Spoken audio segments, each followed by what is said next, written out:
Oh, I'm chopping parsley. I'm chopping parsley.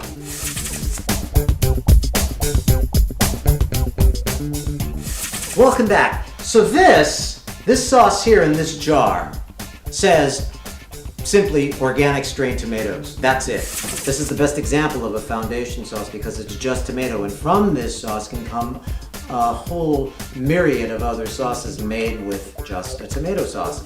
Or if you like it in chunk form, make sure that it's just tomatoes, chunk tomatoes, nothing else, no salt or anything. If you like it in paste form, make sure it's just the tomato paste made from tomatoes. And you can go out to your yard and pick tomatoes, boil them and strain them, and you'll get the same thing. But if you can't do that, then find a tomato product that's just tomatoes, because from this we're going to make a bunch of sauces. And the first one we're going to make today is my spicy marinara sauce. So let's get going. Alright, a stainless steel pan. Everybody have one? Good. This is a non-reactive pan. When you read my recipes online or Karen's recipes online, we talk about a non-reactive pan. Stainless steel is non-reactive. You can't do what I'm about to do with a cast iron pan because your food will turn black. So I learned this trick from reading Tal Ronin's book. And you sprinkle a little salt in the bottom of a pan, and this makes it non-stick. I'll show you how. You heat up the salt a little bit, just a couple of pinches there, and you take your olive oil. I have a little extra virgin cold pressed olive oil here, and then you pour it in. Now this is literally about 2 tablespoons. There's 1 tablespoon. Okay, you see some of these chefs on these food show channels where they keep pouring and say it's 1 tablespoon, and if you actually measure it, it's a quart. That's actually 1 tablespoon. And then here is another tablespoon. Now look, I'm not going to insult your intelligence and like teach you how to cook. This is clearly not a show where a how-to cook show. This is a show where I know you're out there and you know how to cook. You're just curious, as I've always said, about transitioning off the animal, and maybe you're going to throw a dinner party, and maybe the theme's going to be, hey, let's throw a vegan dinner party and everybody dress up like hippies and we'll play Grateful Dead music, and that's cool. That'll be fun. And as long as you eat vegan, because you're 1 step closer.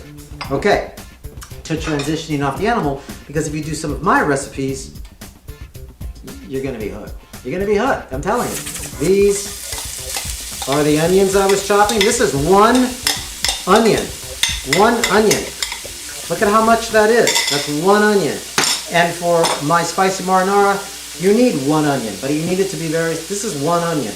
When I say 1 regular size onion, that's what I'm talking about, right there. Okay? Perfect. Now, in order to make my spicy marinara sauce, you need a wooden spoon.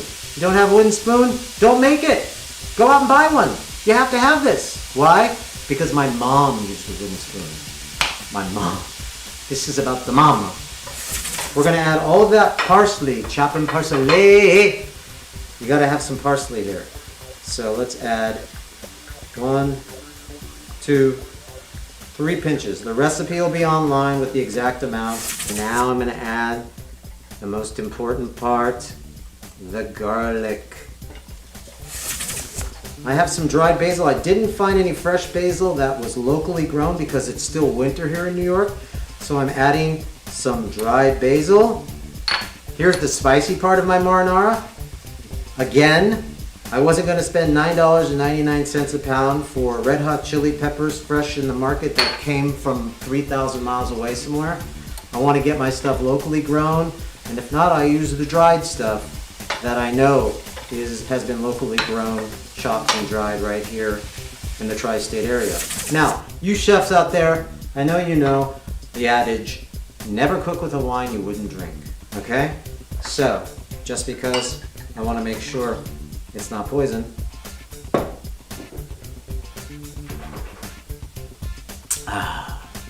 it's delicious. But how do you know? You transition kitchenettes out there. How do you know if there's no animal in this wine? Yes, I know. How could there be animal in your wine? But there is. Well, there's a website you can go to. It's called barnivore.com. There, they list all of the friendly wines that are plant-based friendly. They call them vegan friendly. I'm going to add a little bit of wine here. That's a nice secret ingredient. And right when it stops sizzling, that's the trick. Right when it stops, you heard the sizzle, right? Let's do an instant replay of that. Doing it. I'm pointing to someone who's not even there, okay? But right when this stops sizzling, that's when you know you've had enough wine. In the pot, however, you haven't had enough wine in your glass, so you just go ahead and pour the rest of it in there. Beautiful. Now I'm going to start adding the tomato powder. First I'm going to add is the whole tomatoes that are just chopped, right? Now we're going to add the tomato sauce, the foundation sauce. That's a good sound. Throw that in there.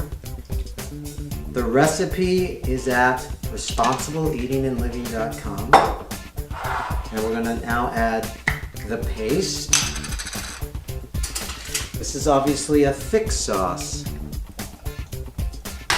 And the real beauty of this sauce is it goes from a tomato sauce to a gravy after it cooks 3 hours. You Italians out there know what I'm talking about. You leave it on the stove and you let it simmer for 3 hours, and it transitions from tomato sauce to gravy. Just like my grandmother and my mama used to make. Right. And it's like velvet after it simmers all day. All right, so my mouth is starting to water because this is, it's triggering a lot of memories that are hardwired from childhood. But I wish you could smell that. So this is going to simmer on the stove in there for 3 hours. Meanwhile, I already made another batch that I'm going to bring out after we make the bechamel. Okay? We're coming right back with bechamel time.